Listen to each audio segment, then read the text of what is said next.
DJ Ear. How long have you been DJing for?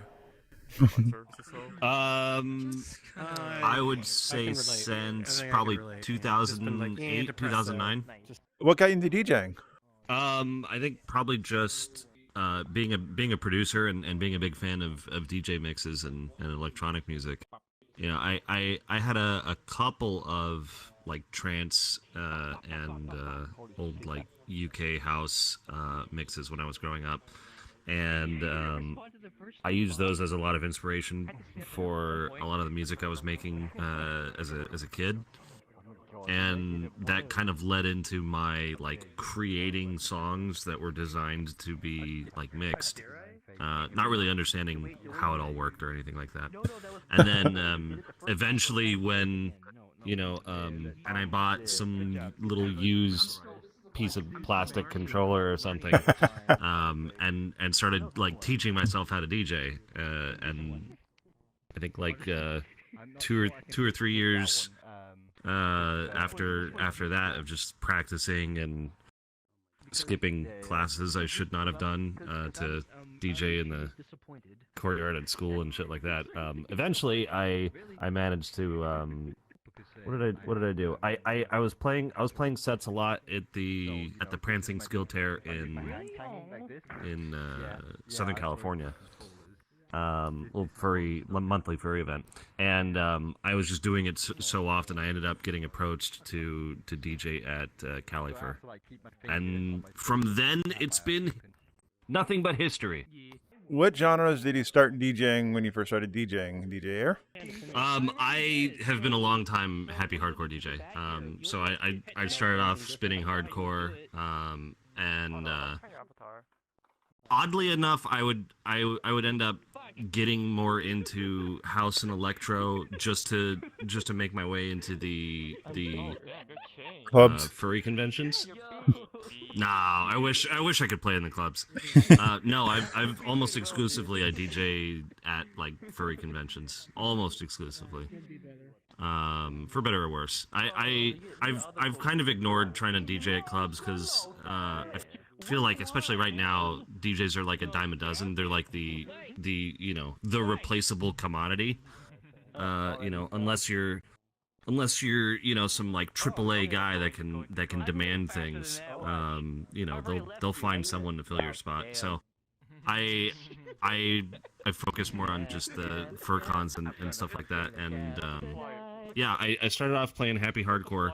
I would say, I don't know, probably up through 2018, no, 2016 maybe. And then I started experimenting more with electro and hard dance and stuff like that, which I'd always been into, but I never really DJ'd a whole lot, at least live.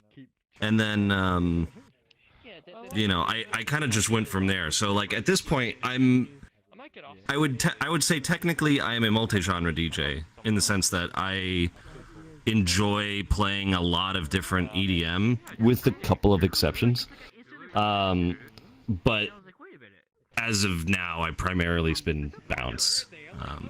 But yeah, I started off with happy hardcore because I love it. I fell out of hardcore a few years back, just because when house and electro were kind of exploding here in the States again for the second time since the 90s. There was a lot of that experimentation with making hardcore sound more like electro, and the transition that it was going through just kind of I just couldn't vibe with the tunes anymore, and it sucked because like for me, I grew up with hardcore and on that like late 2000s kind of sound, or excuse me, early 2000s kind of sound. So to me, hardcore was all about that like ravey carnival kind of atmosphere with super saws and hi-hats and claps and all that kind of stuff. And a lot of that kind of disappeared as house and electro started to influence more things.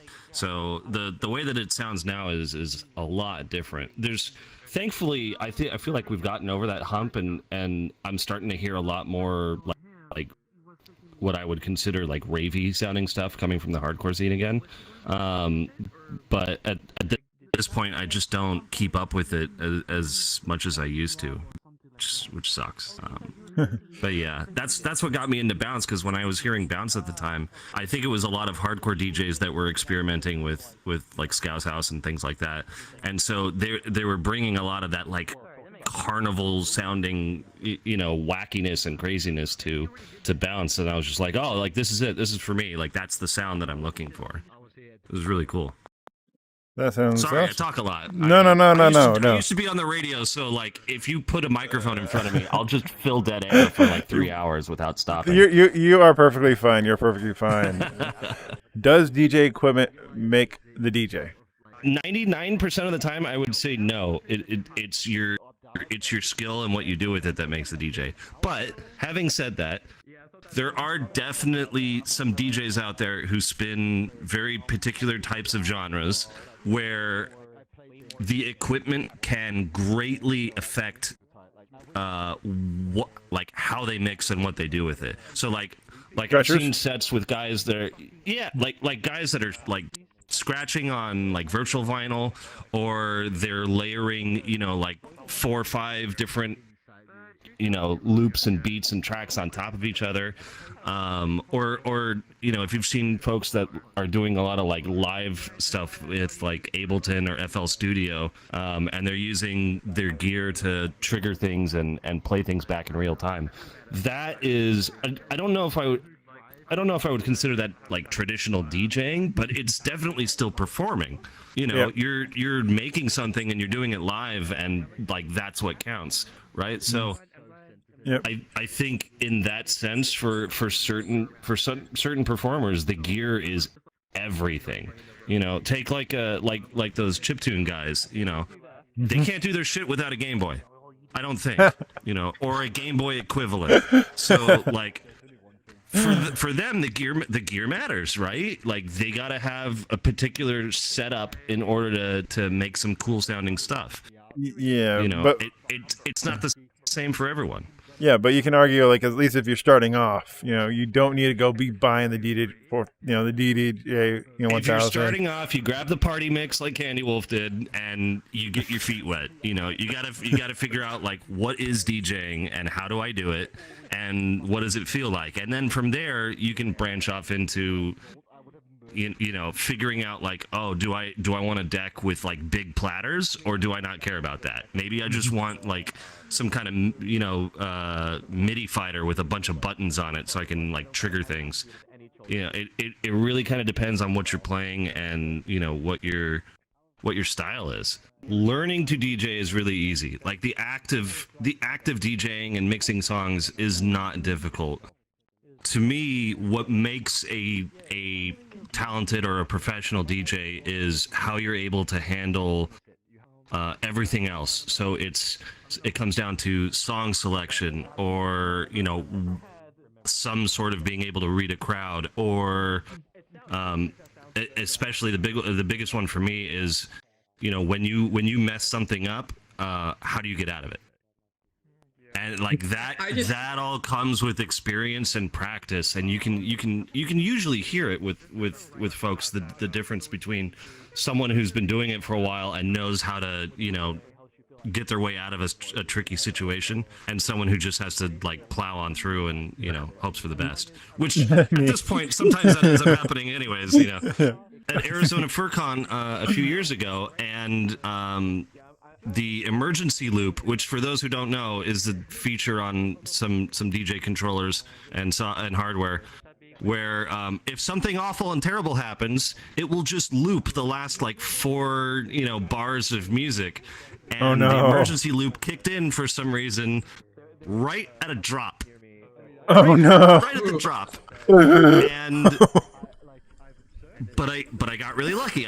I knew what was happening. I knew what to look for. I fixed the problem really quickly, and it didn't sound bad. You know, the emergency loop worked. It got its point across. You know, people didn't really notice, and I got away with it. Oh no! It was like drop and then 1, 2, 3, 4, and then drop again, and I did that like 2 or 3 times. Yeah, it was really scary. But that's what I mean. Like, I was like, I bet it's this, and I went and yes, it is, and I plugged it in, and the controller was like, okay, everything's fine again, and I was able to take it out of emergency loop and keep going, and it didn't distract too much from the overall set. If you were to go back in time or send the message back in time when you were starting off DJing, like what would you send back to yourself? Like what to watch out for, what to improve? I mean, people can be dicks when it comes to giving feedback. I've definitely done that in the past. But like, try to get to the core of what someone is telling you when they're trying to give you feedback on a mix or something, and just look at that as like, here's what I need to improve on. It like I said, it takes time. It takes practice, and a lot of that stuff gets ironed out with just doing things a lot and getting experience. Like I said, when you screw up a bunch, you learn all kinds of things not to do. Yes. So like, I would say, when you're practicing, put yourself into uncomfortable situations. Like grab like 9 songs and don't listen to them.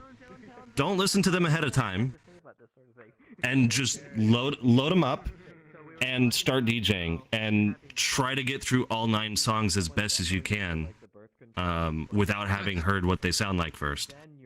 Make sure they're all like within the same genre. Give yourself a chance. Yeah, I've done it too. It helps a lot when you're just shooting from the hip like that. That's when you really are honing in those skills on being able to figure out what to do, like in that short little time window that you have. Like, I've got a minute or 2 to get my next track up and running. What do I pick from? Where do I go? How do I start getting it ready? How am I going to mix in? How am I going to mix out? Like, those are all decisions that you need to start figuring out, and you don't have a lot of time to do it. And forcing yourself to adapt to situations that you're not familiar with is going to allow you to be able to get yourself out of wonky situations when they arise, and allow you to mix more songs together, because you'll come up with more creative ideas. I can jump in here and jump out there and do all this kind of fun. I can use an effect to do this and that and whatever. Things that you might not have considered beforehand if you hadn't practiced and done that. Someone who knows what they're talking about, whose opinion you should consider, is not going to talk to you that way. They're gonna come at you from a perspective of like trying to help you and get you to learn and be better. They're not going to just sit there and be like, bro, your mix is shit. Yeah. Or if they do say that, they're gonna follow it up with some constructive criticism. If they've just got it a little bit of an attitude. But like, if they're just talking nonsense, like don't worry about it. Don't listen to them, because I guarantee you, there's plenty of other people out there who are enjoying what you're doing. Yeah. And maybe you just need to figure out how you can do it better. A lot of times for clubs and such, if you see the people in the clubs talking with their friends and whatnot, don't let it get to you, because very rarely will they come, unless it's a big event, to see just the DJ. To be totally honest, that's sort of the point of a club. I mean, a lot of people think of and maybe I'm splitting hairs between like a club or a lounge or something like that. But I think a lot of people think of DJing as like, you get you get it in your head like you're at a festival and all the cameras and all the eyes are on you and everyone's there for you. And in a club environment, a lot of times, or especially like a small little club like this, where it's more of just a social gathering, that's it's just not the case. Like, you're here to provide background music. When I told you I used to play at the Prancing Skilterre back in Southern California, and it was just, I'd just be out in the backyard playing music a lot of times for like nobody, just because I was having a good time, and that's the thing is you're there to provide background music. People are there to hang out with their friends and catch up and have a good time, and you're just there to provide some noise in the background to keep the atmosphere lively. And it's true. That's what it is. You're their NPC But, music like, player. Yeah, even when like when I play at Frolic, I think of it the exact same way. Like, yes, there's a little bit of a. If you've seen Frolic, there's a little dance floor and there's a little crowd that can stand in front of the DJ, but there's also the entire rest of the bar. There's an outside area where people are hanging out. There's another bar back in that area as well. So it's a large environment where not everyone is seeing you, and people aren't necessarily there to listen to you as the DJ. They're there to hang out with their friends and drink and party and have a good time, and you're there to provide background music to make that atmosphere work. Any plugs or any events that you want to add? I released a DJ mix Oh. today, sort of. You can go find it on Mixcloud. There you go. It's a hands up mix, Okay. mostly. What's the URL? Yes. You just go to my website, djear.com, and all the links and things to social and stuff are all there. That makes it easy. Perfect. All right. Well, thank you again so much, and I'm going to go ahead and sign off, and then find some more music for these lovely people to listen to. All right. Thanks so sounds much. good.